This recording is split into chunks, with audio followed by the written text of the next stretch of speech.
Hello viewers, this is Suman Dutta. তো আজকে present হলাম নতুন একটা ভিডিও নিয়ে। আজকে থাকছে ত্রিপুরা এসটিটি এক্সামের জন্য এটা গুরুত্বপূর্ণ ক্লাস। সেই ক্লাসে আমরা জানতে চলছি কি ইকোনমিক্স থেকে কিছু গুরুত্বপূর্ণ প্রশ্ন। তো অবশ্যই সবাই ভিডিওটা প্রথম থেকে লাস্ট অবধি নিশ্চয়ই দেখবে, এবং যাদের কাছে এই ভিডিও উদ্দেশ্যহীন লাগবে তারা অবশ্যই প্রথম থেকেই ভিডিওটা স্কিপ করে যাবে। তো প্রথম প্রশ্ন, যে বাজেট প্রণয়নের প্রধান উদ্দেশ্য কী? আজকে আমরা যে চ্যাপ্টার নিয়ে আলোচনা করব সেটা হলো সরকারি বাজেট। এই সরকারি বাজেট থেকে আমরা কিছু গুরুত্বপূর্ণ প্রশ্ন আজকে এখানে আলোচনা করব। তো প্রশ্ন ছিল, বাজেট প্রণয়নের প্রধান উদ্দেশ্য কী? বাজেট প্রণয়নের প্রধান উদ্দেশ্য হলো অর্থনৈতিক স্থিতিশীলতা রক্ষা করা। তার জন্য ক্যাবিনেটে কি হয়? বাজেট প্রণয়ন করা হয়। আয় ও ব্যয়ের ভারসাম্য বজায় রাখার উদ্দেশ্য কী? অর্থনৈতিক স্থিতিশীলতা। অর্থনীতিকে বা ইকোনমিককে স্টেবল রাখার জন্য আয় এবং ব্যয়ের ভারসাম্য বজায় রাখা হয়। আয়ের উৎস কী? আয়ের উৎস হলো ট্যাক্স। ঠিক আছে, কর ও অকর আয়, যা ট্যাক্স থেকে পাওয়া যায় অথবা যেগুলো ট্যাক্স থেকে পাওয়া যায় না সেগুলা। ব্যয়ের প্রধান শ্রেণী কি? উন্নয়ন ব্যয়। ব্যয়ের প্রধান শ্রেণী হলো উন্নয়ন ব্যয়। একটা একটা উন্নয়ন ব্যয়ের উদাহরণ দাও। বলতে পারো হাসপাতাল নির্মাণ। ঠিক আছে, একটা উন্নয়ন ব্যয়ের একটা উদাহরণ হলো হাসপাতাল নির্মাণ। আরেকটা বলতে পারো স্কুল নির্মাণ। ঠিক আছে। নন ডেভেলপমেন্টাল ব্যয়।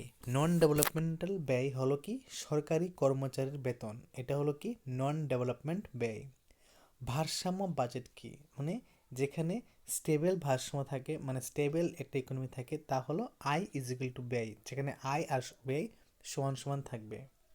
ব্যয়কে ভাগ করা যায় দুই ভাগে, একটা উন্নয়ন আর একটা হলো নন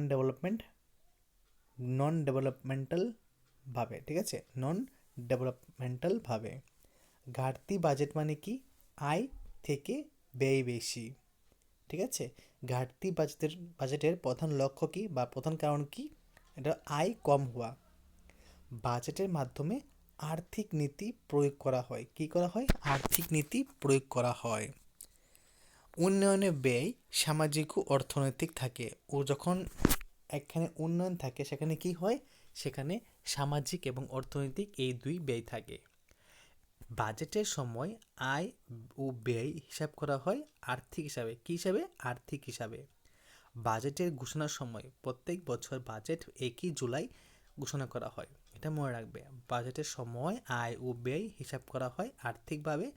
আর ওই যে বাজেটের সময়, যে বাজেটের সময় আছে একটা, ঠিক আছে, এটা ঘোষণা করা হয় কবে? প্রত্যেক বছর 1 জুলাই। তো বাজেটের মাধ্যমে সরকার উন্নয়নমূলক খাতে খরচা বাড়ায়। ঠিক আছে। তারপর বাজেটের প্রধান বৈশিষ্ট্য কি? আয় ও ব্যয়ের হিসাব। একটা বাজেটের প্রধান বৈশিষ্ট্য হলো আয় আর ব্যয়। কোন দিকে আয় হয়েছে, কোন দিকে ব্যয় হয়েছে, সেটা নিয়ে আলোচনা করা হয়। তারপর বাজেট প্রণয়নের প্রধান দায়িত্বকার, যেহেতু বাজেট সেটা অর্থমন্ত্রী করবে। ঠিক আছে। উদ্বৃত্ত বাজেট ঘোষিত হয় কবে? এটা আমাকে তোমরা কমেন্ট বক্সে কমেন্ট করে দিবে, তাহলে আমি বুঝবো যে তোমরা সবটা ভিডিও প্রথম থেকে নিশ্চয়ই দেখছো।